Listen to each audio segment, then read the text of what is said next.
Hi guys, and welcome to a review of the latest edition of Blood Bowl 2020. I would say new. It is the newest edition. It's been out for a while. Um, just that I've had it sitting around for a couple of months, and I've not had anybody to actually play a proper game against. So yeah, until tonight. Well, till today rather. So you know. Um, First off, before I dive in, across this video, there are going to be photos of the game that I played today with my good friend of mine. I do apologise for my unpainted orcs. Painting drives me insane, so yeah. I will eventually get around to paying someone to paint them for me. So fine.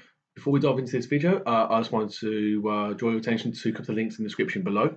Number one is Too Many Metal Men. He is a fantastic friend of mine. He is passionate about the hobby. He gets anywhere between 10 to 20% off all Games Workshop products.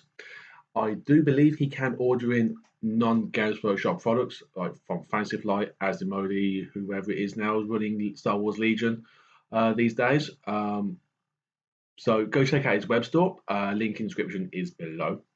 He also has his YouTube channel via the same name. Shouldn't be too difficult to find. I will link it in the description below for this video or the next one. Preferably this one actually. So should be there. If not, hit me up in the comment section below and I will definitely add it in. Number two is Inside Out Miniature Painting. Another good friend of mine. He is an absolute fantastic miniature painter. It's always nice to see his work. I saw his Adeptus Mechanicus the other week in person we displayed at a gaming cafe.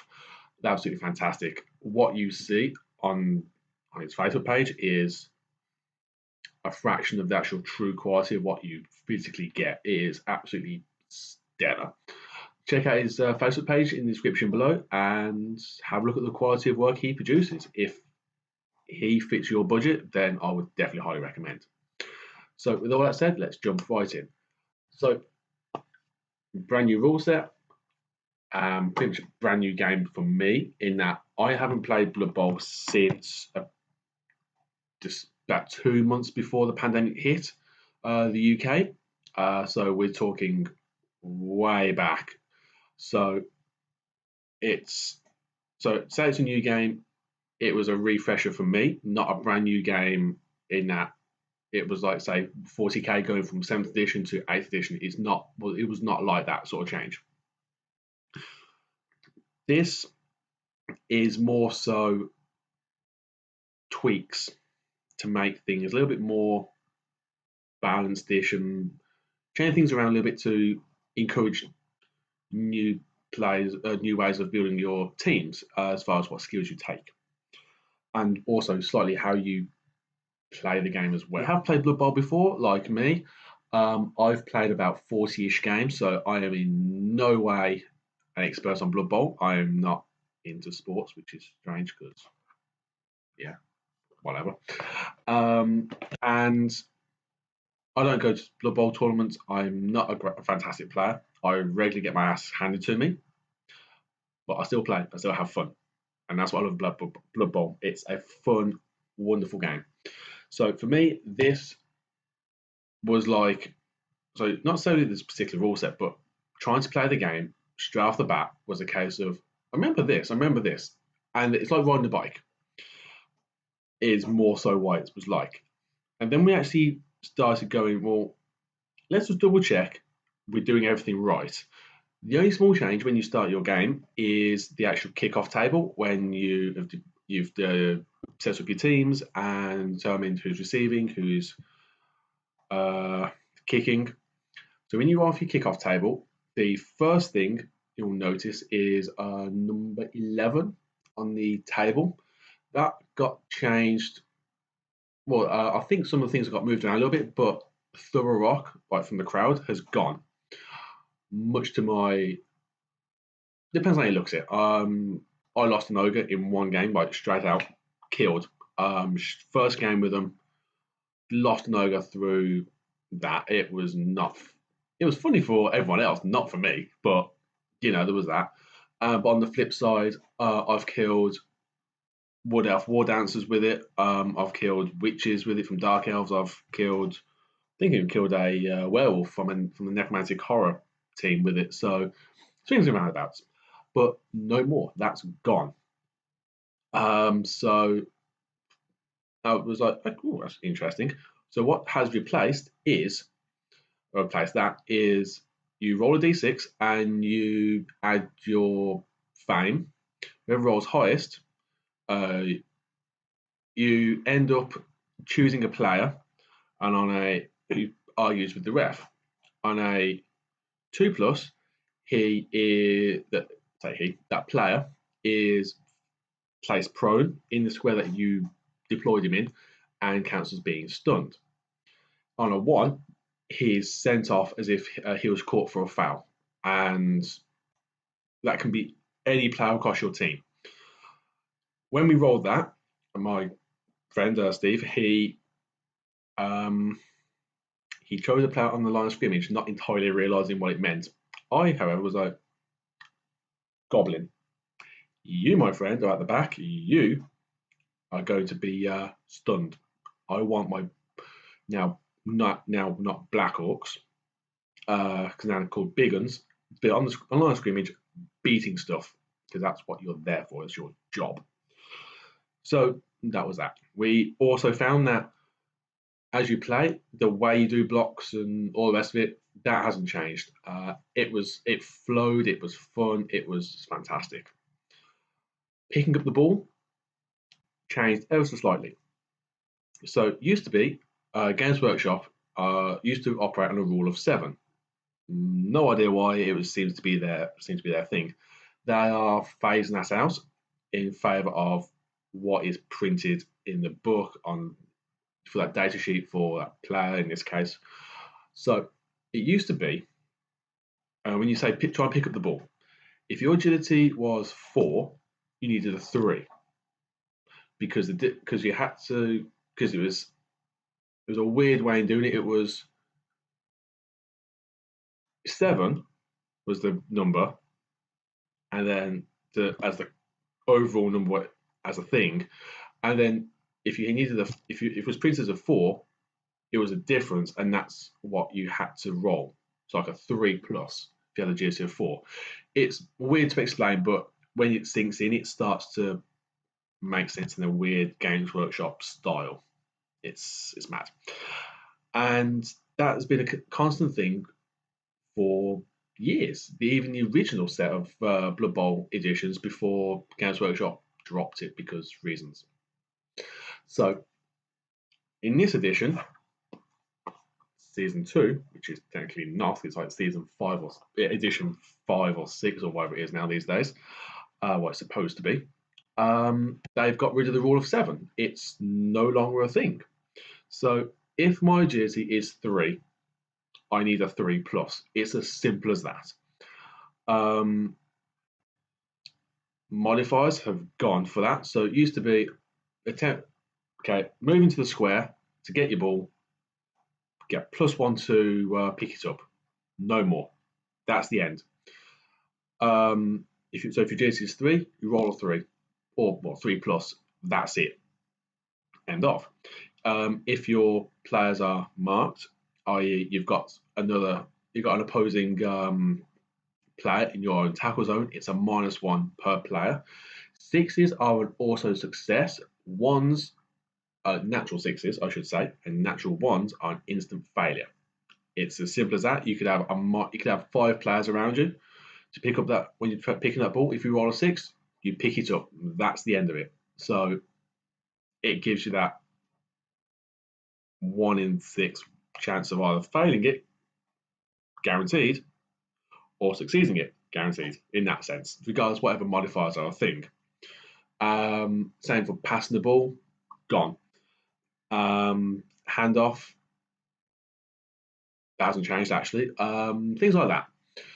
Armor has changed as well a little bit. So it used to be the break point was, so if your armor was 9, you needed a 10, 11, or 12 in the 2016 edition.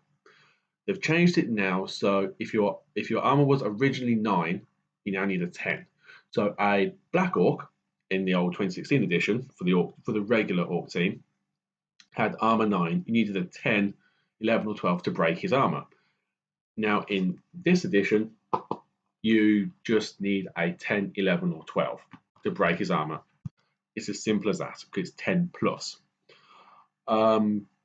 So that's how it worked, and it worked back and forth here and there. The first half took us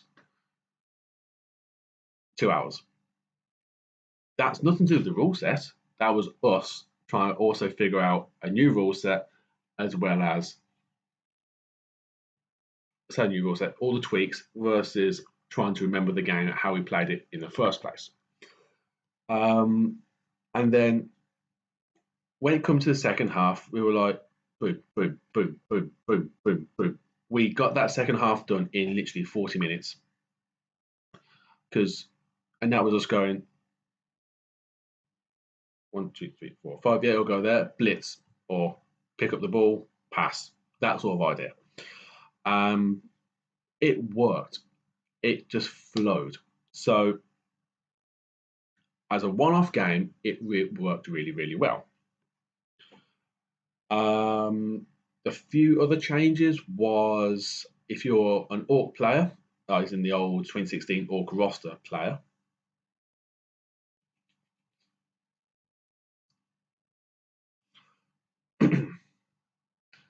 your Black Orcs are no longer Black Orcs. They're called Big Uns because Games Workshop brought out the Black Orc team, which is now what, a troll or an ogre, a troll, 6 Black Orcs and a bunch of goblins. Do not know why. I have not looked at that roster in great detail, so I can't say what's what with that one. And so yeah, they took the Black Orcs out of it and put the Big Uns in its place. Otherwise, it's pretty much the same as far as names go. The Troll is now called Untrained Troll. Don't know. The Orc roster also has Animosity, and that's fun. So if you're doing a pass or a handoff, you need to roll a d6. On a 2+, you're perfectly fine. Like, this is to the receiving player. On a 1, the receiving player goes, yeah, and your action ends. It doesn't. Interesting enough, it doesn't. I don't think it counts as a turnover, but I might be wrong. So don't quote me on that. I need to investigate further. The thrower for the Orc team has Animosity all teammates. So before he passes to any of his teammates, go roll that Animosity every single time. It's fun. Note that for Animosity, mercenaries and star players don't suffer Animosity, so you don't need to roll for them for mercenaries and star players. Imperial Nobility, I saw the models. They could do a nice stand-in sort of deal for Bretonnia. I had a look at their roster. It's a blend between Bretonnia and the regular human team anyway. So if you like the best of both, then human nobility is there. Is what. Other things we caught was when you're rolling to break armor. As I said, the armor changes of armor has changed around a little bit, as I mentioned earlier. But we found it was harder to break armor, and rather than having so it was exactly the same dice rolls, but we needed anyway. So there was that, but it just felt like it was harder if you're coming from the older edition to the new one. Yeah, it's the same because you still needed an 8 to break through an armor 7. It was the same rolls, so I don't know. It just felt harder, even though the dice rolls didn't make it harder. Well, what you needed didn't make it harder. It was just what it is. A couple of skills we noticed had changed. We found strong arm had changed from getting a +1 from the long bomb and the super long, the long range throw and the super long throw. You used to get +1 to that. No more. You get +1 to throw teammates. So basically ogres and the treemen throwing halflings and stuff like that. That's basically the only point of ever taking strong arm anymore for those particular players. So what's the point? For the most part, if you're an ogre player like me, well, yeah, take it on one ogre to throw a nobbler, but that's about it. Otherwise, it's a dead skill, which is a shame because it was actually handy. There was another skill which me and Steve tried to remember the name of for hours, but we couldn't remember it. So it used to. So you guys are going to know this. So hit me up in the comment section below. Let me know what it is because it's been really bugging me, and I, for some reason, can't find it in the older edition. Or maybe I'm just missing it because I'm blind. But it used to be, I kick to you.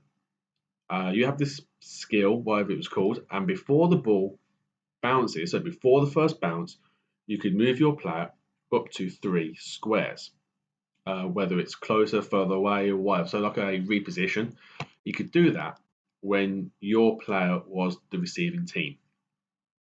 That got molded into diving catch. I think we talked about a little bit earlier when we were looking through the rule book. So don't know. I used that skill in the way in the old edition was used on my ball runners, just because the way I deployed it works better for me. So I always used it to get those extra 3 squares of movement for free every time I was receiving. So it meant that if I was playing a dwarf team, my runner movement 6, extra 3 squares close to the ball, grab it, go to the next runner, pass, go sort of idea. Same with the orcs. Yeah, they did it with me ogres because chaos chosen. Yeah, did it with them as well. So it's one of those skills that has changed a little bit. All in all, some skills have a lot of skills have changed. A lot have stayed the same. There's some new skills in there like swoop. I can only assume for snotlings. So I think they've come out now in this. It cancels out Titchy, and there's grab that cancels out. And grab now, well, I think it used to cancel out sidestep. That's definitely changed in how sidestep worked. Because we was casually mentioning a couple of things that we both saw, but as far as just casually reading separately before we started playing. So yeah, those were the major things. League wise, Steve didn't look into this. I did because the past couple of years, outside by pre-COVID times, I ran the Blood Bowl leagues. The first one that October Wargames had in a long time was done by a good friend of mine. That was Orchid Ass League, and then there was a bunch of us. We're now on season 5 or 6 or something, and because of the pandemic, it all got put on hold. But I will be bringing it back, so I know that my fellow club mates who are very much into Blood Bowl are really looking forward to it coming back, especially with the new rule set. So league play, I don't remember how the points was in the original 2016 box set, but in this now, if you win, it's 3 points per game. You win 1 point if you draw, 0 points if you lose. Simple as that. And then every touchdown is worth, I think, 2 points. League points they've now turned it into, and I think every casualty is every 2 points. That's changed a little bit because casualties used to be worth 1 in the 2016 edition. So this has meant that bashy teams like dwarfs, orcs, chaos chosen, if you build them that way, necromantic horror, I guess if you build them that way, they benefit now just that little bit more. In fact, the league's points have changed compared to how I did it. That's interesting as well because I used to run it as 5 points for a win, 3 for a draw, and 1 for a loss. It meant that even if you lost, you still got some points, so you could still kind of compete for our club trophies. So this change, so with this change, it means that if you lose a lot of your games, like I do, you're not going to get that many points if you're following them straight out of the book. So yeah, that's pretty much what we found. So we didn't look at the league stuff too much because there was no point. It was just try and get a feel for the game itself. So yeah, I did read a little bit into the actual league stuff as well as how the points work. In addition to how the league points worked, as I mentioned, league commissioners. So in our case, October Wargames, that's usually going to be me, which I don't mind doing. So it's all fun. When you're league commissioner, whether it's your group of friends at your local club, your local friendly gaming store, or just you and your mates hanging out at your house, your mate's house, just playing this. The league commissioners, so the person who's running the league, can award bonus points if they so wish. If you score 3 or more touchdowns, you score 1 league point, and if you cause 3 or more casualties, which in this case only counts as when you get your SSP, so your star player points, you gain 1 league point. And if you concede with 0 touchdowns, your opponent gets 1 league point. Interestingly enough, so I think this is per game. So if you go, so it used to be in some cases if you're going for a 2-1 win, you could only get that, in this case, a league point if you battered the crap out of your opponent, of your opponent's team. If you were an elfy team like Wood Elves or Dark Elves, High Elves are also a thing, Pro Elves as well, but I've never personally faced against High Elves or Pro Elves. I've played against Wood Elves once a couple of years back.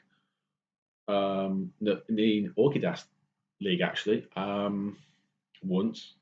And I've never played against Wood Elves again. Not because of anything bad, it's just that no one's played with Wood Elves. Dark Elves I've played against a bunch of times, so win, I guess, both ways. So yeah, reading out the book here as well. Top 3 players, starting from first to third, is first place. You become the season champion, which you'd expect. You are awarded 100,000 gold and a league trophy, which, if you're playing at your local club, then it's like, let's be real, it's just bragging rights. Your local store, that's bragging rights. If you're hanging out with your mates, then bragging rights again, all the more power to you. If your local gaming club, like mine, is able to do trophy prize support for your leagues, whether it's Blood Bowl, 40k, Age of Sigmar, Star Wars Legion, Flames of War, whatever game, then you may be able to speak to your committee, your club runner, whoever that is, and perhaps get a league trophy or made up or make your own. Second place gets 60,000 gold, and third place gets 30,000. These are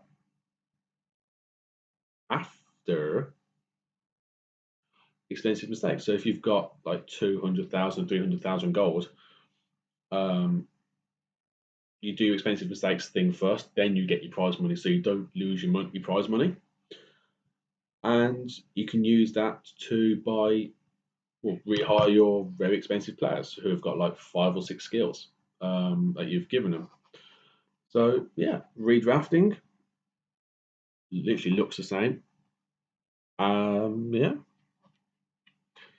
there are rules on exhibition plays, but let's be real, you're just going to be playing with your friends. So what's the point of this? I get it's nice to have as a brand new player sort of idea, but here's what it is. So yeah, there's all that sort of thing. And there's rosters in the back.